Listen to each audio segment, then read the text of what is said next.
Le 28 février 2026, les États-Unis et Israël ont lancé la plus grande opération militaire au Moyen-Orient depuis l'invasion de l'Irak en 2003.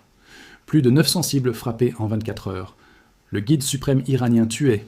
Le détroit d'Ormuz paralysé. Le prix du gaz en Europe qui bondit de 50% en 4 jours. La bourse de Paris qui plonge. Et pendant que tout ça se passe, l'Europe regarde. Impuissante.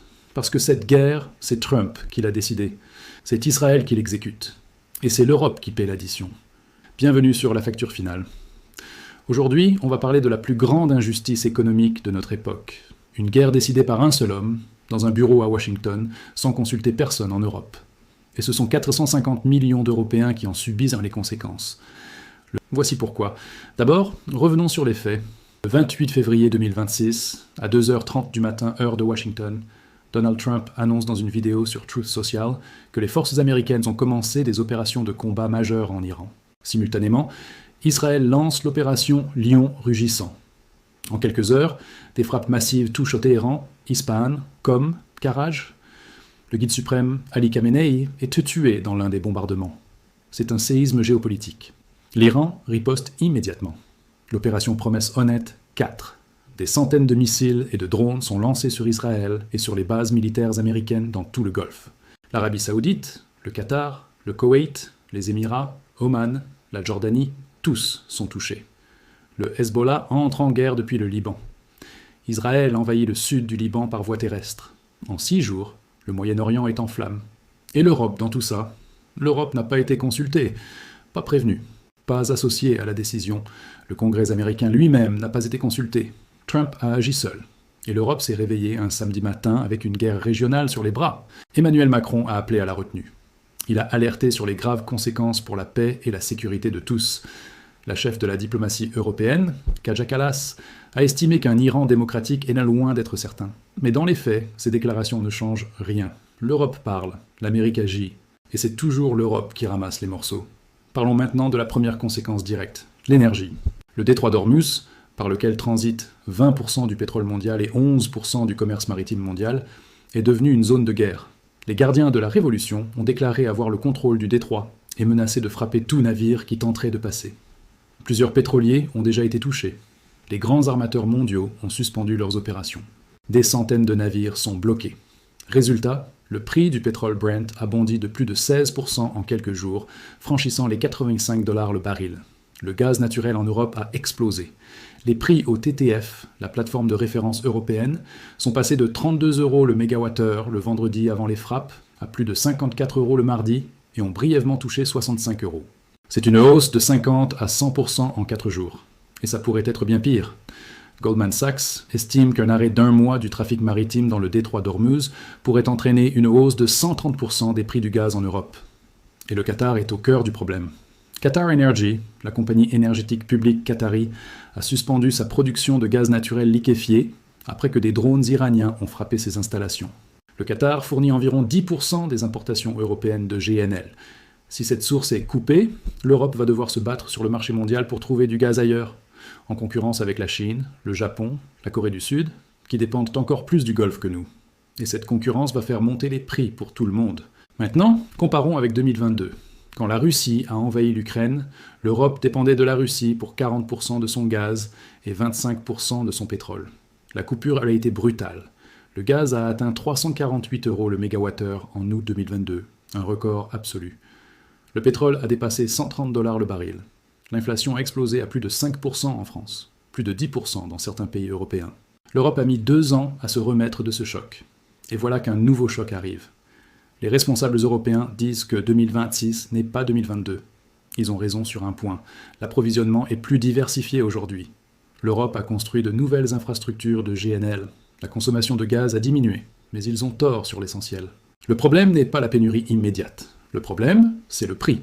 Et les prix sont déjà en train de flamber. Comme l'a dit un analyste, l'exposition de l'Europe à ces chocs géopolitiques se poursuivra tant qu'elle restera dépendante du gaz. C'est la phrase clé. Tant que l'Europe dépendra des énergies fossiles importées, chaque guerre au Moyen-Orient, chaque crise en mer Rouge, chaque décision de Trump ou de Poutine se transformera en facture pour les Européens. L'Europe n'a pas de pétrole. L'Europe n'a pas de gaz. L'Europe a de l'énergie nucléaire, surtout la France, et des renouvelables. Mais ce n'est pas suffisant pour tout couvrir. Et tant que ce sera le cas, l'Europe sera la variable d'ajustement des guerres des autres. Deuxième conséquence, le commerce.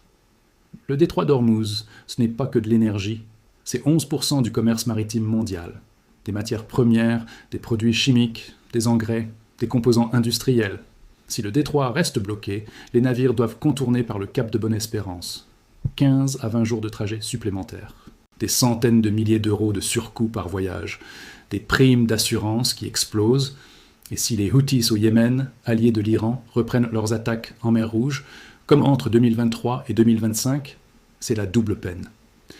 Les deux routes maritimes principales entre l'Asie et l'Europe sont perturbées simultanément. La chimie et la pétrochimie européennes sont les secteurs les plus directement exposés. L'Allemagne, les Pays-Bas, la Belgique, la France, ces pays ont des industries chimiques qui dépendent d'intrants qui transitent par le Golfe. Si ces intrants n'arrivent plus ou coûtent beaucoup plus cher, des usines pourraient bientôt ralentir ou fermer. Des emplois sont en jeu. Troisième conséquence, l'inflation et la croissance. Une hausse de 10 $ du baril de pétrole réduit l'activité d'environ 0,2% dans les pays développés. Le pétrole a déjà pris 13 $ depuis le début du conflit. Si ça continue, c'est la croissance européenne, déjà anémique à 1,3%, qui va encore baisser.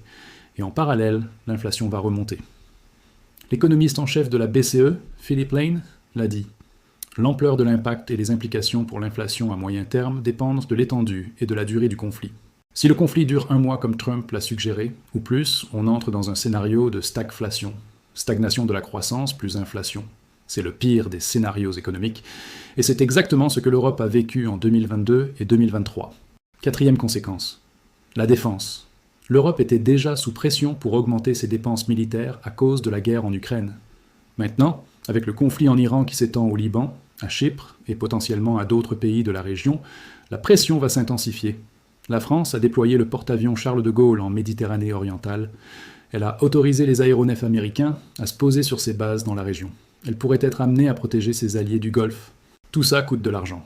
De l'argent que la France n'a pas, avec ses 3 482 milliards de dettes et son déficit qui dérape chaque année. Chaque euro dépensé pour la défense est un euro qui ne va pas dans les hôpitaux, les écoles ou la transition énergétique. Cinquième conséquence, les flux migratoires. Le Liban est à nouveau en guerre. Israël a envahi le sud du pays. Des centaines de milliers de Libanais fuient. Téhéran se vide de sa population. Des millions d'Iraniens sont déplacés. Si le conflit s'étend et dure, l'Europe devra faire face à de nouvelles vagues migratoires. C'est arrivé après la guerre en Syrie. C'est arrivé après la guerre en Libye.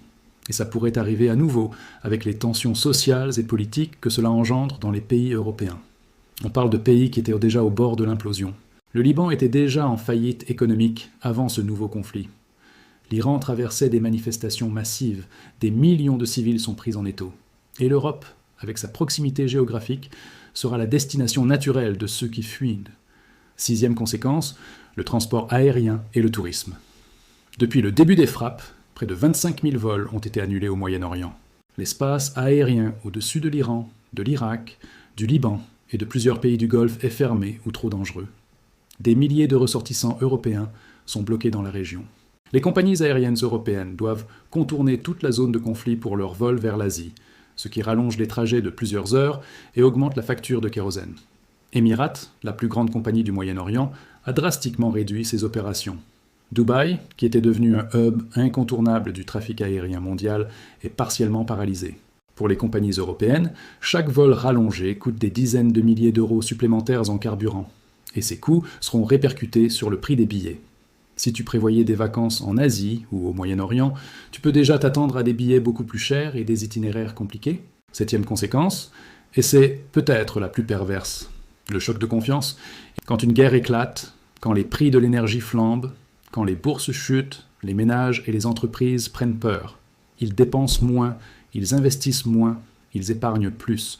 C'est exactement ce qui se passe en ce moment. En France, on a vu des automobilistes se ruer sur les stations-service par peur de la pénurie. Ce comportement de panique, il paralyse l'économie. Moins de consommation, moins de croissance. Et l'Europe était déjà dans une situation de consommation atone. Le taux d'épargne des ménages français est à 18%, un niveau historiquement élevé. Les Français épargnent parce qu'ils ont peur. Et cette nouvelle guerre va amplifier cette peur. C'est un cercle vicieux. La peur freine la consommation. Le ralentissement de la consommation freine la croissance. Le ralentissement de la croissance augmente la peur. Et n'oublions pas les marchés financiers. Si tu as une assurance vie, un plan d'épargne retraite, un PEA, tu es concerné. La bourse de Paris a chuté de près de 5% depuis le début du conflit. Francfort a suivi. Les marchés européens sont particulièrement sensibles au choc pétrolier parce que l'Europe dépend davantage des importations d'énergie que les États-Unis. L'or, valeur refuge traditionnelle, a bondi. Les investisseurs fuient les actions européennes pour se réfugier dans l'or et les obligations sûres. Ce mouvement de panique peut durer des semaines, voire des mois.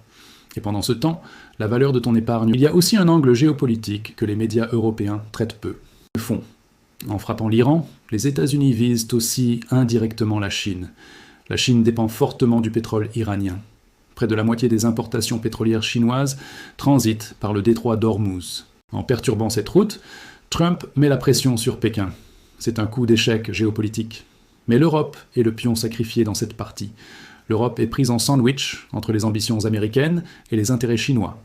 Elle subit les conséquences d'une confrontation qui la dépasse, sans avoir les moyens de peser sur son déroulement. Et le plus révoltant dans tout ça, c'est le motif de cette guerre. Trump affirme que l'Iran développait l'arme nucléaire. Mais l'Agence internationale de l'énergie atomique N a jamais confirmé que le programme nucléaire iranien avait une finalité militaire. Les négociations étaient en cours, un accord semblait proche. Le médiateur omanais avait même annoncé une percée le jour même du début des frappes. Autrement dit, il y avait une alternative diplomatique. Mais Trump a choisi la guerre. Et l'Europe, qui a toujours privilégié la diplomatie avec l'Iran, qui avait négocié l'accord nucléaire de 2015, se retrouve devant le fait accompli. Sa voie diplomatique est piétinée. Et elle paie l'addition. Résumons, Trump décide. L'Europe subit. L'énergie flambe, les prix montent, l'inflation repart, la croissance cale, les bourses chutent, les dépenses de défense explosent et les flux migratoires menacent. L'Europe n'a pris aucune décision dans cette histoire. Mais c'est elle qui paie. C'est la définition même de l'impuissance géopolitique. Et ce n'est pas la première fois. En 2003, les États-Unis ont envahi l'Irak sans l'accord de l'Europe. L'Europe a subi les conséquences. L'instabilité au Moyen-Orient qui a suivi a engendré le chaos en Syrie, la montée de Daesh, la crise migratoire de 2015 et des attentats terroristes sur le sol européen. Paris, Bruxelles, Nice, Berlin, Barcelone. L'Europe a payé dans le sang les conséquences d'une guerre qu'elle n'avait pas voulu. En 2022, la Russie a envahi l'Ukraine. L'Europe a subi le choc énergétique. Les factures de gaz ont triplé, l'inflation a explosé. Des millions d'Européens ont plongé dans la précarité énergétique. En 2026, les États-Unis frappent sur l'Iran. L'Europe subit à nouveau. À chaque fois, le même schéma. Les puissances agissent. L'Europe encaisse. Et il y a quelque chose de profondément ironique dans cette situation. L'Europe est le continent qui a le plus investi dans la diplomatie, dans le multilatéralisme, dans le droit international. L'accord nucléaire iranien de 2015, le JCPOA, c'était un succès de la diplomatie européenne. La France, l'Allemagne et le Royaume-Uni avaient négocié pendant des années pour obtenir cet accord. Trump l'a déchiré en 2018. Et maintenant, il bombarde le pays avec lequel l'Europe avait trouvé un terrain d'entente. Chaque effort diplomatique européen est balayé par une décision américaine. L'Europe construit, l'Amérique détruit. L'Europe négocie, l'Amérique bombarde. Et l'Europe paie. Les chiffres sont là. Depuis lundi 2 mars, le prix du gaz en Europe a bondi de 50%. Le pétrole de plus de 16%. La bourse de Paris a reculé de près de 5%.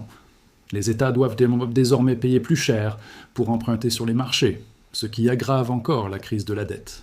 L'industrie chimique européenne, déjà fragilisée par la crise de 2022, fait face à un nouveau choc sur le prix de ses intrants. Des emplois sont menacés. Et les ménages européens, qui venaient à peine de retrouver un semblant de stabilité après 4 ans d'inflation, voient les prix repartir à la hausse. Le nucléaire français nous protège en partie. 70% de notre électricité vient du nucléaire, ce qui nous rend moins vulnérables au choc sur le gaz que nos voisins allemands ou italiens. C'est un avantage considérable. Mais la France importe tout son pétrole. Et quand le pétrole monte, l'essence monte, le diesel monte, le transport monte, les prix de tout ce qui est transporté montent. Le nucléaire nous protège sur l'électricité, mais pas sur le reste. Et le reste, c'est beaucoup. Certains diront que cette crise sera courte, que Trump veut une victoire rapide, qu'il n'enverra pas de troupes au sol, qu'il veut juste décapiter le régime et passer à autre chose. C'est possible. Mais l'histoire montre que les guerres au Moyen-Orient ne se terminent jamais comme prévu. L'Irak, en 2003, devait être une opération rapide. Elle a duré 8 ans.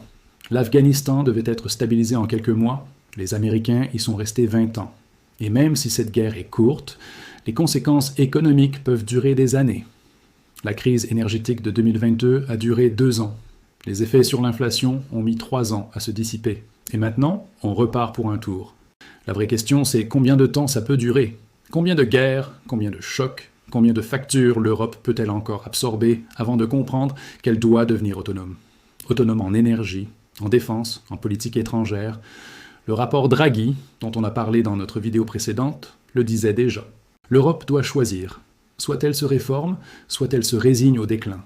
La guerre en Iran rend ce choix encore plus urgent, parce que chaque année d'inaction, c'est une vulnérabilité de plus. Et chaque vulnérabilité, c'est une facture de plus pour les citoyens européens. Voilà la facture finale. L'Europe ne décide pas, mais elle paie. Elle ne fait pas la guerre, mais elle en subit les conséquences.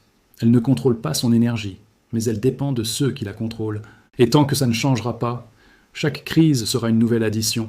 Chaque guerre sera une nouvelle ponction sur ton pouvoir d'achat, sur ton épargne, sur ton avenir. L'Europe paie l'addition d'une guerre qu'elle n'a pas choisie. C'est toi, citoyen européen, qui signe le chèque.